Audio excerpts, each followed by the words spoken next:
नेवासा येथे रमजान ईदचा सण उत्साहात साजरा. गळाभेटीच्या शुभेच्छामुळे राष्ट्रीय ऐक्याचे दर्शन. नेवासा येथे रमजान ईद उत्साहात साजरी करण्यात आली. ईद निमित्त सर्व पक्षीयांनी तसेच सर्व धर्मीय बांधवांनी मुस्लिम समाज बांधवांना ईदच्या गळाभेट घेऊन शुभेच्छा दिल्या. गळाभेटीच्या या शुभेच्छांमुळे राष्ट्रीय ऐक्याचे दर्शन यावेळी घडले. नेवासा येथे खुट्टी रोडवर असलेल्या ईदगाह मैदानावर ईदची नमाज अदा करण्यात आली. यावेळी मौलाना अब्दुल फारुक यांनी खुतबा दुआ करून ईदची नमाज अदा केली. दुआमध्ये त्यांनी सर्व मानवजातीच्या कल्याणासाठी अल्लाह तालाकडे प्रार्थना केली. मौलाना सलीमभाई पठाण यांनी बयान पेश केला. यावेळी नगराध्यक्ष डॉक्टर करणसिंह घुले पाटील यांनी ईद निमित्ताने उपस्थित हजारो मुस्लिम बांधवांना शुभेच्छा दिल्या. आमदार विठ्ठलराव लंघे पाटील यांच्या पुढाकाराने व नगरपंचायतच्या माध्यमातून ईदगाह मैदानावर पेव्हर ब्लॉक बसवण्यासाठी आपण प्रयत्न करू अशी ग्वाही यावेळी बोलताना दिली. पोलीस स्टेशनच्या वतीने पोलीस निरीक्षक महेश पाटील, सहाय्यक पोलीस निरीक्षक अमोल पवार, पत्रकारांच्या वतीने सुधीर चव्हाण यांनी गुलाब पुष्प देऊन शुभेच्छा दिल्या.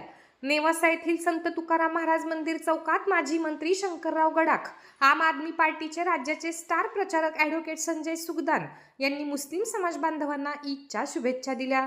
संत तुकाराम महाराज मंदिरासमोर स्वागत कमान उभारून आमदार विठ्ठलराव लंघे पाटील मित्रमंडळ व नगराध्यक्ष डॉक्टर करणसिंह घुले पाटील यांनी आपल्या सर्व नगरसेवकांच्या उपस्थितीत मुस्लिम बांधवांना गळाभेट देत शुभेच्छा दिल्या. ईद निमित्त सकाळी 7:30 वाजता नुरानी मस्जिदमध्ये तर सकाळी 8 वाजता नेवासा फाटा येथील मदिना मस्जिद, नेवासा बुद्रुक येथील मस्जिदमध्ये सकाळी 8:30 वाजता नेवासा येथील मरकस मस्जिदमध्ये ईदची नमाज अदा करण्यात आली. ईद निमित्त नेवासा शहरामध्ये उत्साहाचे वातावरण होते. यावेळी सर्व धर्मीय बांधवांनी मुस्लिम बांधवांना गळाभेट घेऊन ईदच्या शुभेच्छा देतानाचे चित्र चौकात दिसून येत होते. या निमित्ताने घरोघरी शिरखुर्मा गुलगुले पार्ट्यांचे आयोजन करण्यात आले होते. प्रतिनिधी सुधीर चव्हाण, नेवासा. प्रार्थना करूया. अल्लाह सर्व शक्तिमान आहे आणि त्याच्याकडे केलेली सगळ्या प्रार्थना अति मोकळ्या मनाने आणि साफ मनाने केलेली प्रार्थना एक कबूल होते. ही आपली प्रार्थना एक कबूल होईल. मधल्या काळात आपल्या सर्वांच्या सोयीसाठी आम्ही नगरपंचायतच्या सर्व टीम बरोबर या ठिकाणी आलो होतो. त्या ठिकाणची स्वच्छता आम्ही करून घेतली. पण दर वेळेला रहमान भाईला त्रास देणं बरोबर नाही. दर वेळेला त्यांनी आमच्या मागे लागायचं, मग नगरपंचायतनी साफसफाई करायची. शेवटी रहमान भाई एवढे वैतागले म्हणजे मी माझी जागा इथं बुक करून ठेवली आता. तर हे वैताग होऊ नये म्हणून आम्ही सकाळी आमदार साहेबांशी बोललो. आमदार साहेब इथे येणार होते परंतु त्यांची तब्येत खराब असल्यामुळं ते थोडं उशिरा आपल्यात येतील. आपल्या सर्वांना शुभेच्छा देतील. आणि आमदार साहेबांशी बोलल्याप्रमाणे मी ज्यावेळेला पहिल्यांदा या ठिकाणी आलो तर ईदगाची ही जी दुरावस्था आहे ही आपण नक्कीच येत्या काळामध्ये दुरुस्त करू.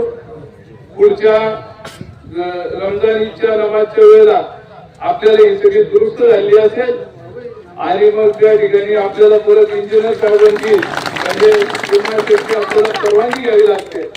जसं फॉर्म के सामने हम उनकी अभी परमिशन ले रहे तर त्यांची परवानगी घेऊन आपण हे सगळं दुरुस्त करूया.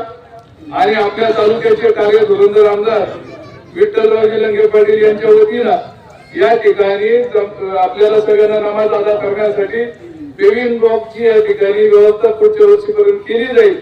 त्यासाठी आम्ही प्रयत्न करू असं आपल्याला या ठिकाणी सर्वांच्या वतीनं आश्वासन देतो. आता भगवंताच्याच कृपेनं आपण जे बोलतो ते घडत चाललंय. ही त्याचीच कृपा आहे आणि त्याची कृपा अशीच आपल्यावर राहील आणि आम्ही जे बोलतोय ते प्रत्यक्षात घडून येईल अशी आपण या ठिकाणी अपेक्षा व्यक्त करतो. सर्वांना या रमजान ईदच्या शुभेच्छा देतो आणि थांबतो. धन्यवाद.